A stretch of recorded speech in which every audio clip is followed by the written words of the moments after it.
Welcome to Crime on Caffeine. I'm your host, Erica. And I'm your host, Allison. Thank you so much for tuning into another episode. Today, we be sipping on another Pride coffee roaster. This coffee comes from Uncommon Coffee Roasters, which is a queer-owned coffee roaster in, us in names, I swear to goodness, Saugatuck, Michigan. Michigan. Why are you coming at us with these names? I know.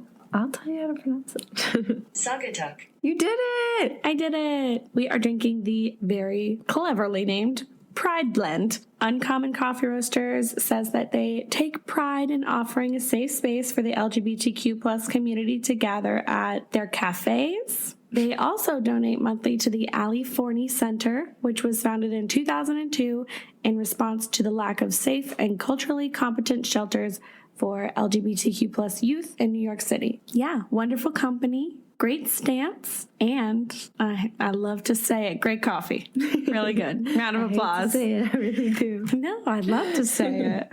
I really like that they shit promote slaps. their coffee shops as like a safe space. Yeah, me too. That's awesome. And honestly, if I'm ever in Michigan, I'm going.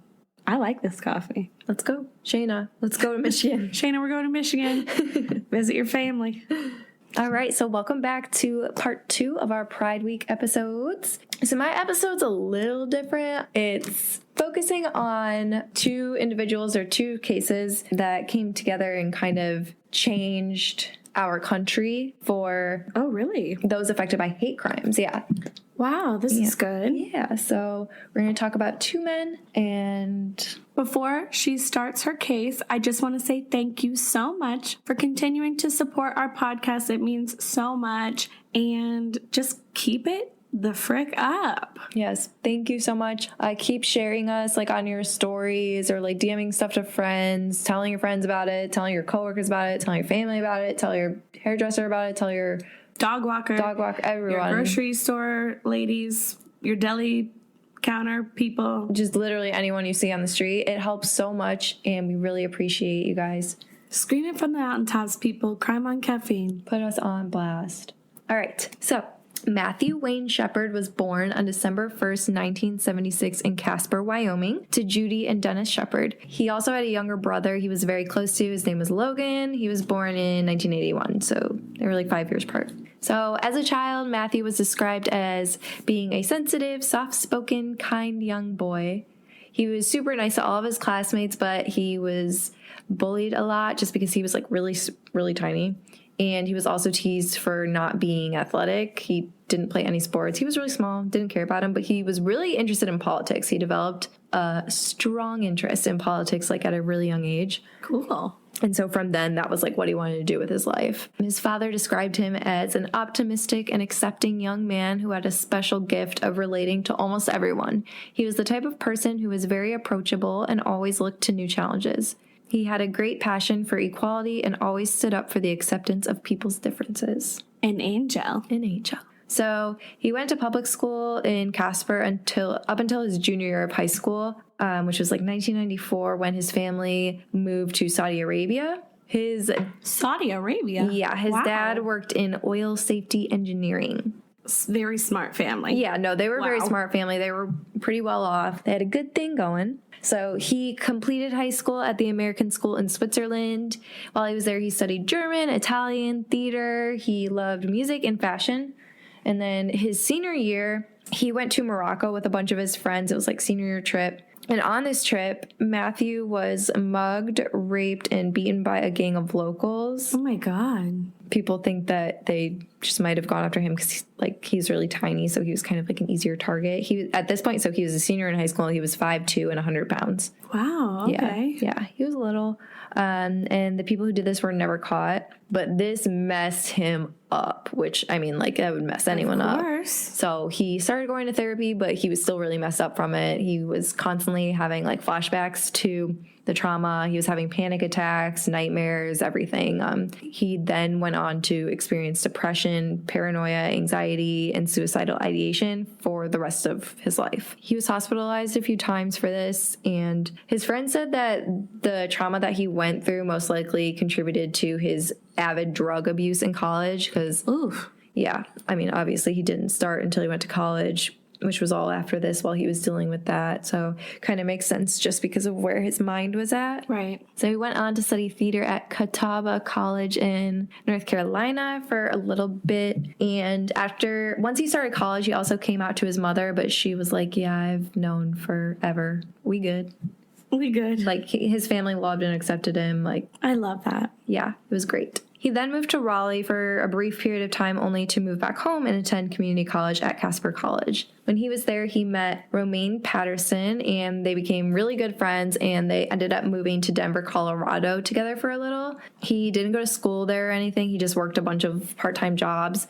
And then in 1998, he moved back to Wyoming, and he went to the University of Wyoming. That's where his parents went, actually. Oh, but a little legacy moment. Yeah, a little legacy moment. The University of Wyoming was in Laramie, Wyoming, and this was a really small town, and he wanted to go there because he thought that it would make him feel safer, just to be somewhere smaller. Obviously, Denver's very big, but that's what he said. He figured living in a small town would help him feel safe. He was a 21-year-old freshman and decided to study political science and international relations with hopes of pursuing a foreign service career.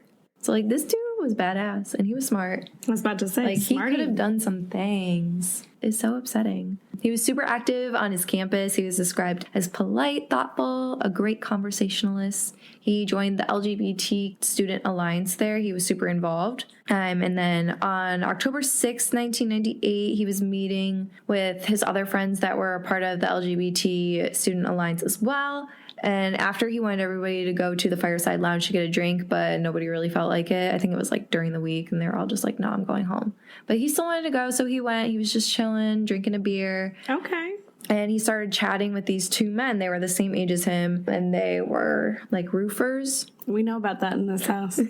Yes, you do. My husband's a roofing estimator. Oh, okay. A roofing estimator. There we go. They could have been estimators. Yeah, they were working on some roofs. So their names are Russell Henderson and Aaron McKinney. He was there like really late, so it was like past midnight now. So it was October 7th the next day. And he was going home, and the guys were like, oh, we can take you home. They get in the car and they pull a gun on Matthew. They force him to pull out his wallet, and he only had $20 in it, so I don't really know. There had been words about this spoken by certain people, but it's never been like proven that they were looking for drugs. Oh, okay. Yeah. But not all roofers do that, by the way. Just want to disclaim that. Thank you. They drove to a remote rural area where Henderson tied him to a fence with a clothesline, and McKinney pistol whipped him, and they stole his shoes and left him to die because it was like near freezing temperatures outside. Oh my God. Yeah, so he was left there for 18 hours. Get out. In the freezing cold. The medical examiner found that he was struck with the gun in like his head and his face between 19 and 21 times.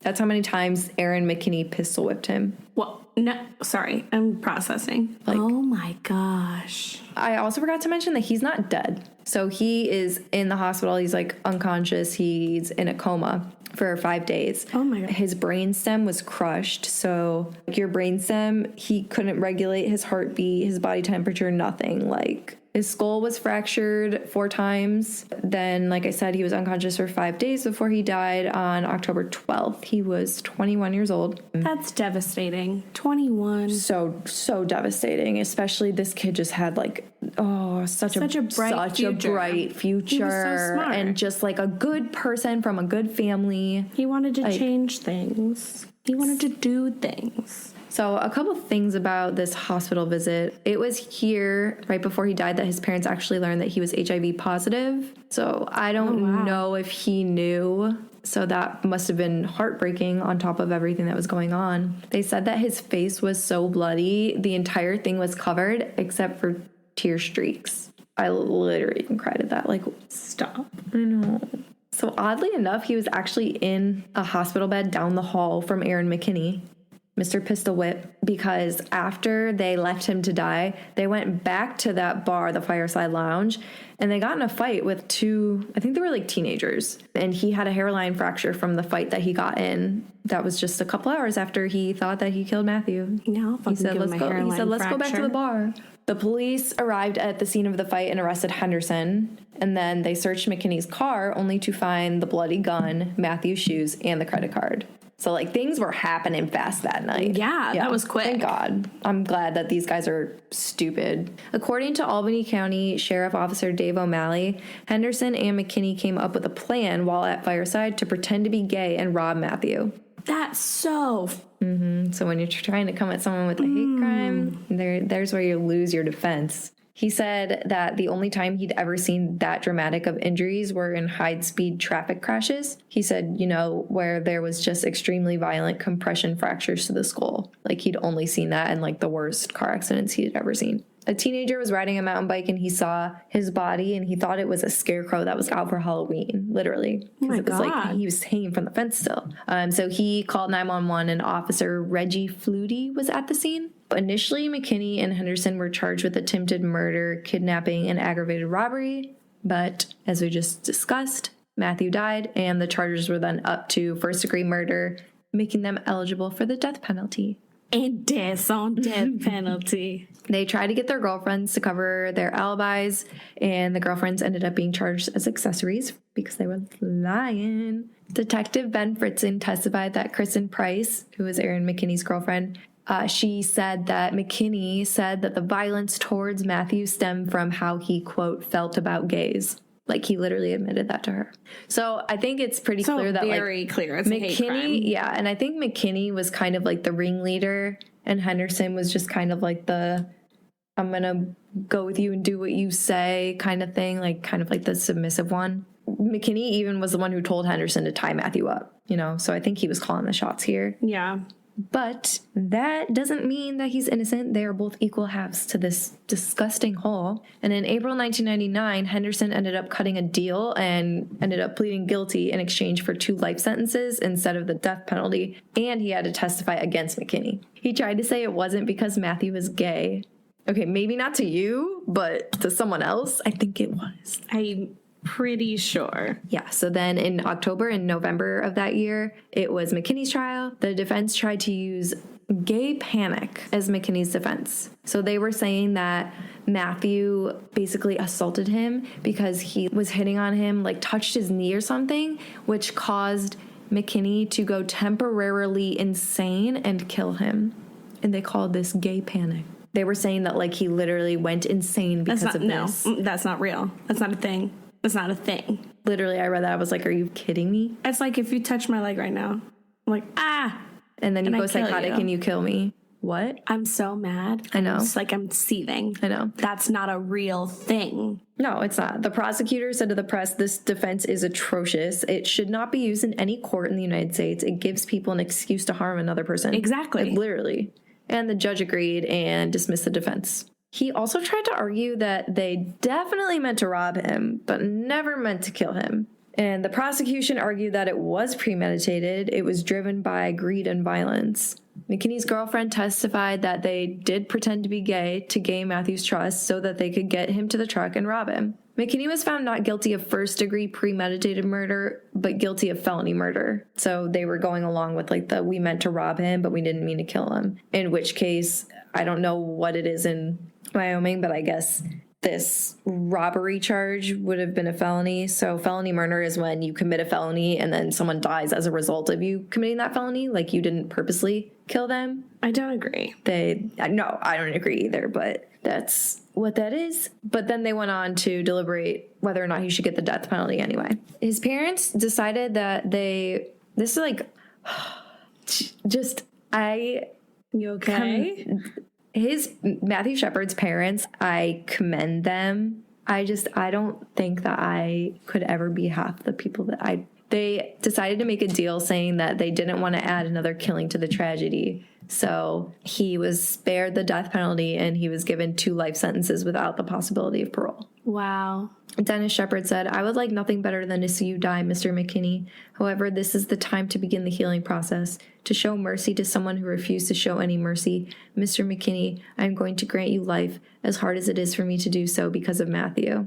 And the prosecutor said, "I will never get over Judy Shepard's capacity to forgive." I won't either. I know. That's really big of them. Huge. They were incarcerated in the Wyoming State Penitentiary, and they were later transferred to several different prisons due to overcrowding. I think they're chilling because they're in there for 2 lives. 2 lives. 2 lives. So obviously this case got a lot of public attention, mixed attention. This was kind of when the internet was like becoming a thing. This case gained a lot of national attention in ways both good and bad. People around the country were holding little like memorials and stuff for Matthew, like even before he passed and was just in the hospital. So like people were kind of coming together and being super supportive and kind and just trying to be there for Mr. and Mrs. Shepard. So that was really nice. That is Then nice. there were also people like Reverend Fred Phelps and his squad over at the Westboro Baptist Church in Kansas, who literally picketed outside of his funeral,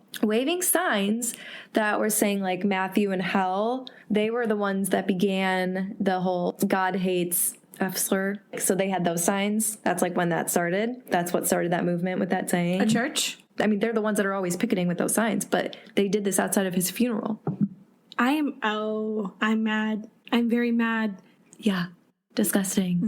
I'm not gonna do that. It's like, not today, nope. holy. His parents are sitting there watching their murdered child Not only do they have the audacity, go, like, write in your diary or the something. audacity to even be at his funeral, they decide to put the F word there. Girl. Y'all made a choice.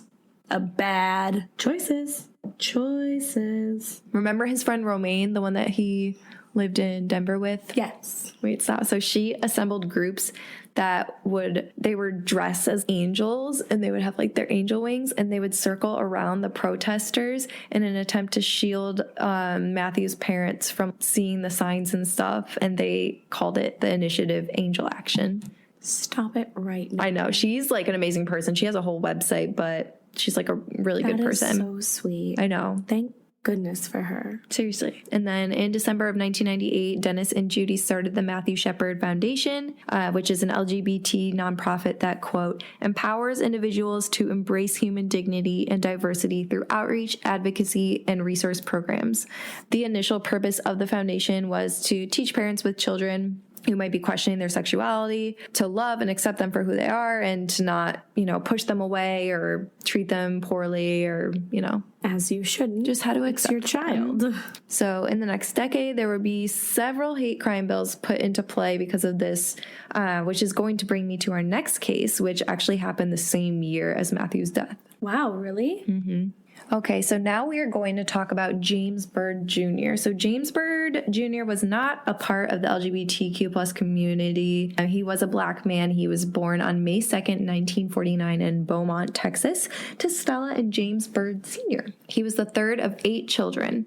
They were super involved with the church. The mom, Stella, was a Sunday school teacher, and James Byrd Sr. was a deacon at Greater New Bethel Baptist Church. I wrote church. Yeah, church. James sang in the church choir, and he played piano there, so he was really involved too. He was super musical. Love that. Yeah. And then in 1967, he graduated from Jasper Row High School, as this is cool, as part of the last segregated class in that school's history. He was super smart. He got like really good grades the whole time. And his parents really wanted him to go to college. Like his 2 older sisters went, but he decided not to. A few years after graduating, he married and had 3 children. Their names were Renee, Ross, and Jamie. He was working inconsistently as a vacuum salesman, and he was also struggling with alcoholism at this time. So he was kind of like in and out of employment. So he was living on disability benefits. Mm-hmm. He had an apartment, but he didn't have a car. So he walked everywhere. People around town knew who he was. So over the next around 25-ish years, he was in and out of prison several times just for like little things. And this was going on until 1996. So he and his wife divorced in 93. Then in 1996, he decided to get his life together, and he started to go to AA. So, good for him. His family and friends described him as charismatic, musically talented, and generally well-liked. They said he was a great father and a great grandfather. And on June 7th, 1998, he was 49 at this time. He was walking home from a party with like friends and family. It was like around 2 a.m., I want to say. And three men, Sean Barry, who was 23, Lawrence Russell Brewer, who was 31, and then John King, who was 23. They offered him a ride home. They weren't complete strangers.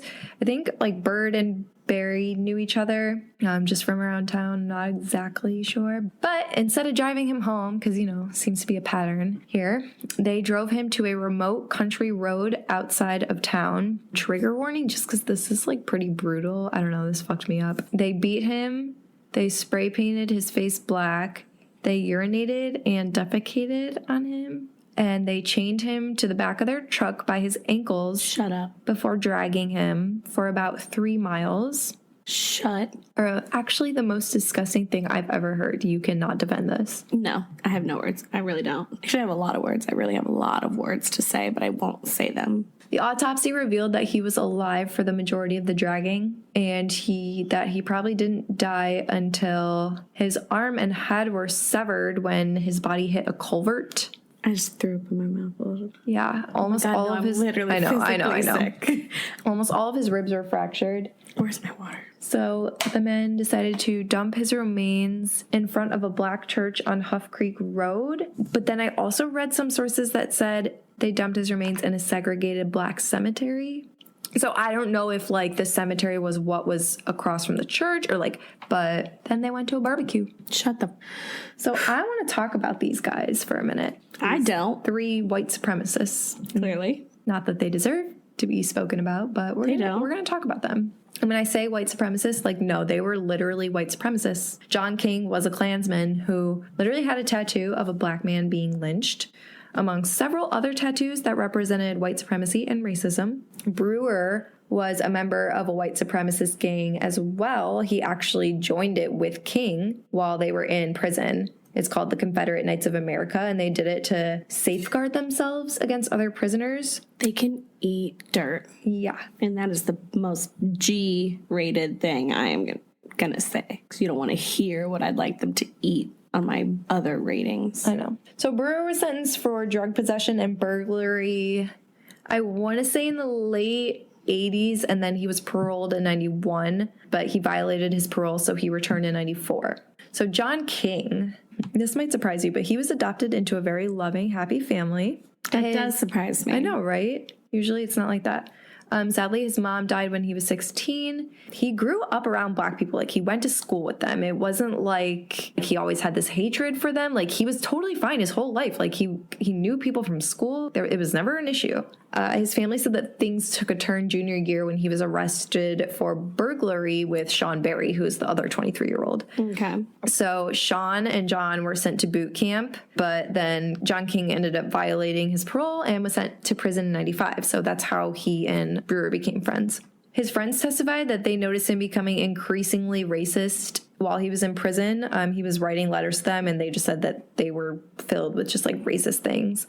In his cell, he had like a Klan book. He wasn't just prejudiced against black people either. Other nationalities, ethnicities, religions. Like, anybody who just wasn't literally. Yeah. Well, a lot of the people that were in this prison were a part of the Aryan Brotherhood. So I'm assuming that's goes along with that. But in one of the letters that he sent to one of his friends back home, he was talking about what he referred to as race traitors. And he said, white women who date blacks are whores. They should hang from the same tree as their black boyfriends. Like, dude, are you okay? Clearly not. Are you fucking okay? He's not okay. I don't know how people think of like I really this never makes sense to me. Like, why in my brain? Why do you no idea how they do that? How do you hate someone so much? 1, 2. Why do you care so much about another person? 3. Why is it because of their skin color? Like, what? It doesn't make sense. But I mean, it's just years and years and years and years brainwashing of systemic. Racism. I want to punch this guy right. They were all horrible as shit. But during this time, John King wanted to make a Jasper chapter of this Klan called the Texas Rebel Soldiers.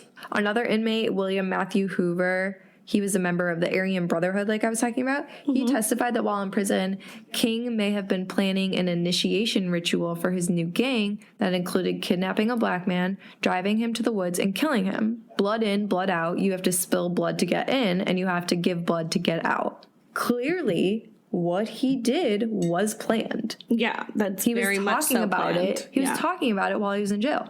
He was making a ton of plans for his release, which involved, quote, bashings, which was essentially murdering black men. Okay. He originally planned for July 4th, but as we can see, he did things a little bit earlier than planned.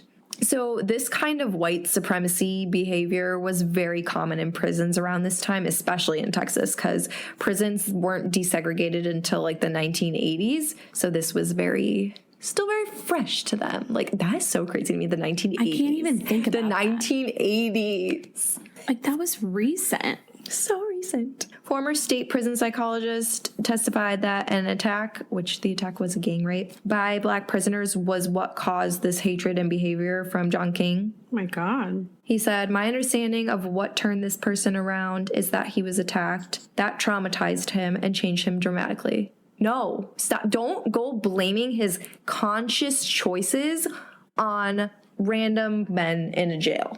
Like, I don't care what they did to him. They're not responsible for this. He knows what he's doing. Clearly, all of this hate is brewing from somewhere. Like, maybe they made it finally come out. I don't know. But don't go blaming these men for his personality and his behavior. That's enough about them, because I don't feel like talking about them anymore because I hate them. I'd be fine not talking about them for the rest of my life. Same. A driver saw James Byrd's remains on the highway. Police found a wrench with Barry's name on it and some of Byrd's belongings, like where he was dragged. They found a lighter with the word possum written on it, and KKK, of course. Possum was actually King's prison nickname. And oh my God, this messed me up. They found Byrd's belongings in 81 different locations. I'm gonna assume that belongings includes like DNA, but 81 different fucking places, because that's how long he was dragged for.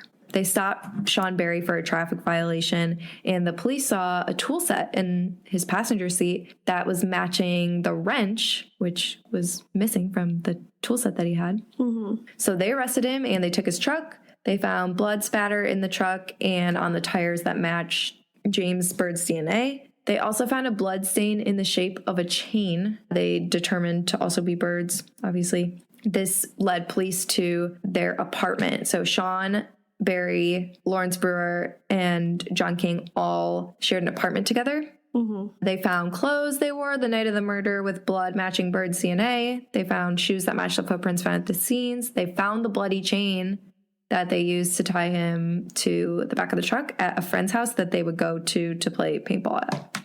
A mess. Yeah, it was a whole mess. Congress actually condemned the killing on record. And it was basically just like saying that they're going to do everything in their power to figure out what happened. Like, they don't stand for this, blah, blah, blah, blah. And Barry like confessed to the police. But, well, okay, so he told them that they picked him up and they like said they were going to drive him home or whatever. They drove to a convenience store, and King was super pissed, and he was like shouting a bunch of racial slurs. And when they left the convenience store, he took over the wheel, and he ended up driving them to Huff Creek Road heading out of town. And he said he was fixing to scare the shit out of this slur. And he said he wanted to, quote, start the Turner Diaries early, which we're going to get into this for a second. If you have not heard of this book before, you might have heard of it this year, actually, but it's a 1978 book by neo-Nazi leader William Luther Pierce. He wrote it under like a pseudonym? Yeah, a pseudonym. But in this book, this is really funny. Not funny, but it's just interesting to say it out loud now. It's in this book, a group of white supremacists attack the U.S. Capitol to overthrow the government. You're kidding. No. Whoa. Yes. Actually, this book itself has inspired dozens of acts of violence amongst white supremacists. This is like their Bible. Oh, God. There's a few books that they like go based off of, I guess you could say. But it was taken off Amazon, I think, this year. This, like I said, has inspired several acts of violence amongst white supremacists and extremists. Before it had been taken down from Amazon, it literally had a disclaimer identifying it as a racist, white supremacist fantasy that inspired domestic terrorism. Okay. Since its release, it has inspired over 40 domestic terrorist acts and hate crimes, including the Oklahoma City bombing in 1995. Wow. It's been referenced countless times in the last year by white supremacist groups such as the Proud Boys and has inspired more recent hate crimes across the nation. Yeah, that's what he meant when he said, start the Turner Diaries early. So I guess Barry was not trying to be a part of this. You know, it wasn't me, it was them, but like I was just there. And they were like, no, you're just as much a part of it as we are. King said the same thing could happen to a slur lover, almost threatening him, saying, if you don't do this, you're a slur lover. And the same thing could happen to you. That is so messed up. Because he was like kind of not defending him, but he was saying like, nah, this isn't cool. Right. But, you know, went along with it anyway. But his affidavit was very helpful for the case because it helped to establish probable cause, making it clear from the start to FBI and officers that this was indeed a crime fueled by hate. But then Barry said he lied and recanted the entire statement. John King's trial started in February of 1999. He was found guilty of kidnapping and capital murder and given the death sentence. Woo. Russell Brewer was also given the death sentence. A psychiatrist testified, this dude scares me because, like, we didn't really talk about him that much. Yeah, let me say it. A death on death penalty. I'm sorry. Brewer was also given the death sentence. A psychiatrist testified that he had zero remorse whatsoever. He tried to say he was in his pickup truck and that Byrd was already dead and that Barry slashed his throat with a knife, which was like so far from what they found and what Barry said. He was trying to say that he was begging them the whole time to release Byrd from the chains. Of course he was. Yeah. The prosecutor was like, well, why is his blood on your shoes? And he just goes, that is a very good question. Shut up. Yep. Yeah. He said, you got me there. I didn't think about that one. Good one. He also tried to say he never wrote violent, racist, white supremacist notes in prison. The prosecution then proceeded to read the violent, racist, white supremacist notes that he wrote in prison.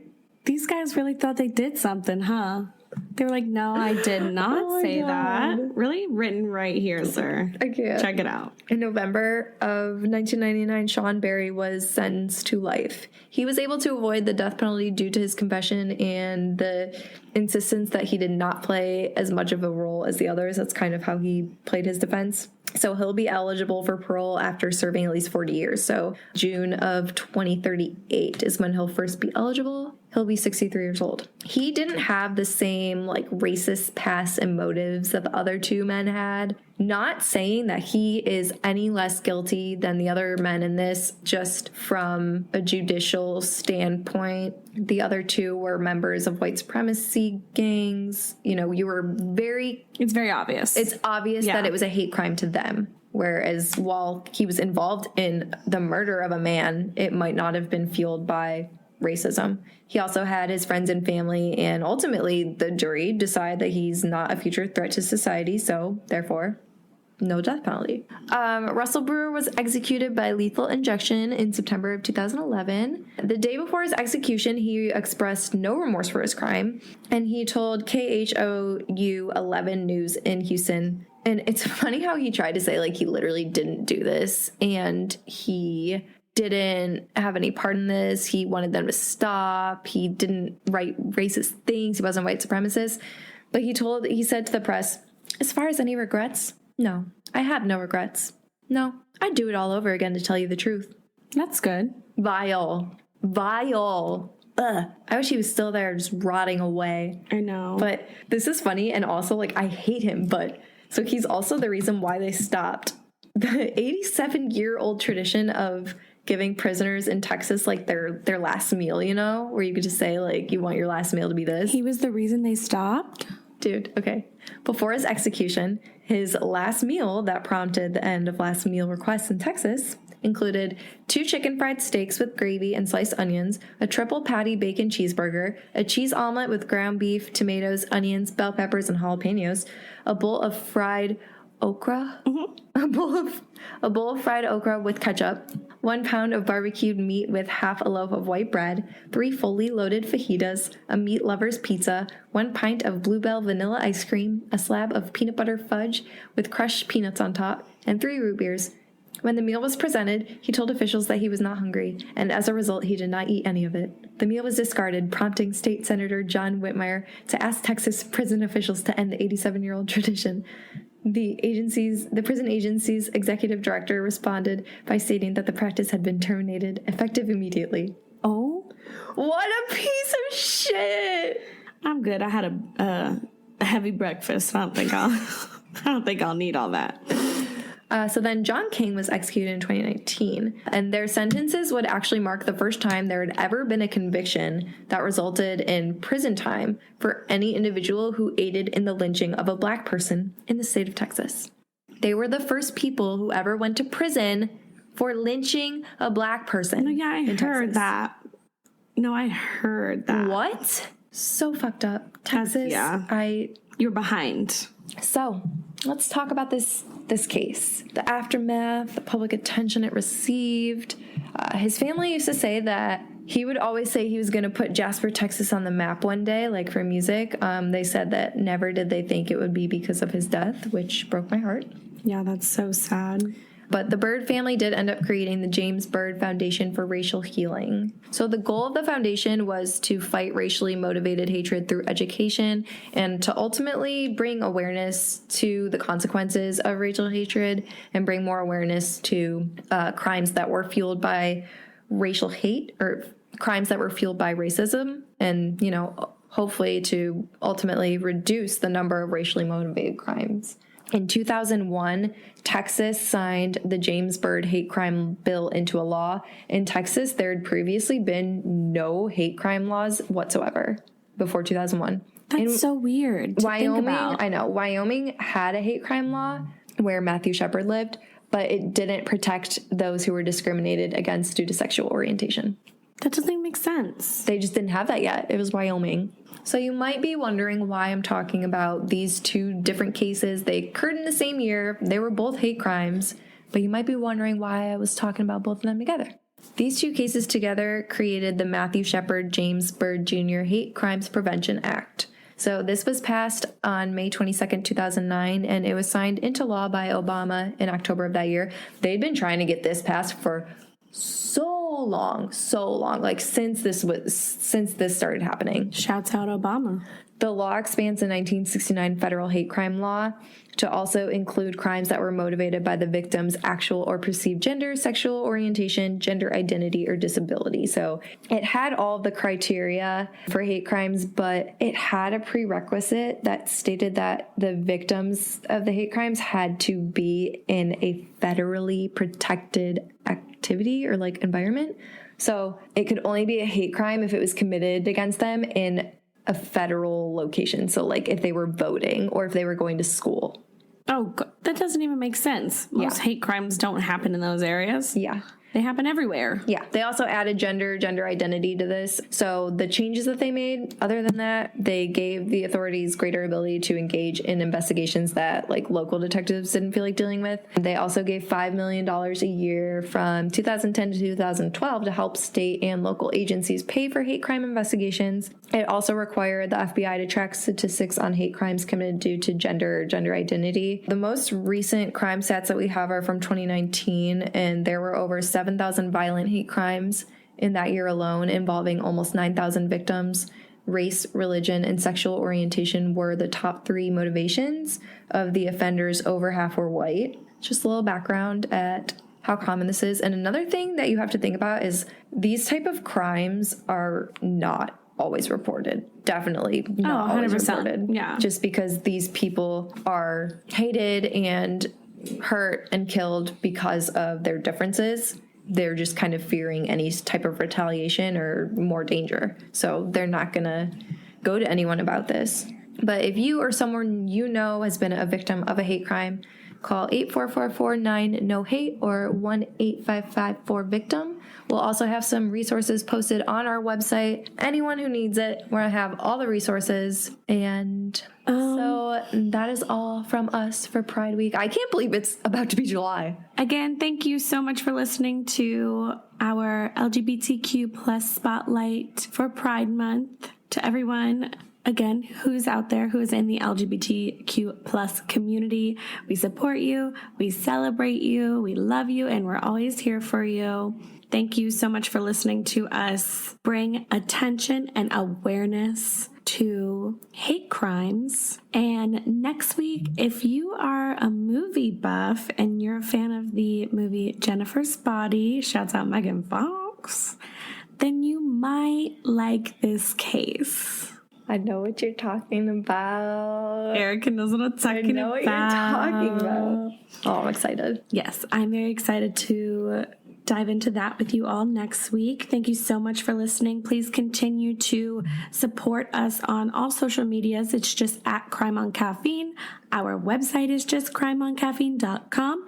And if you want to buy us a coffee, it's just buymeacoffee.com/crime on caffeine. Everything is crime on caffeine. We have the link trees in the bios of our social media, and it has links to like all the streaming websites. It has links to buying us a coffee, everything that you would ever need.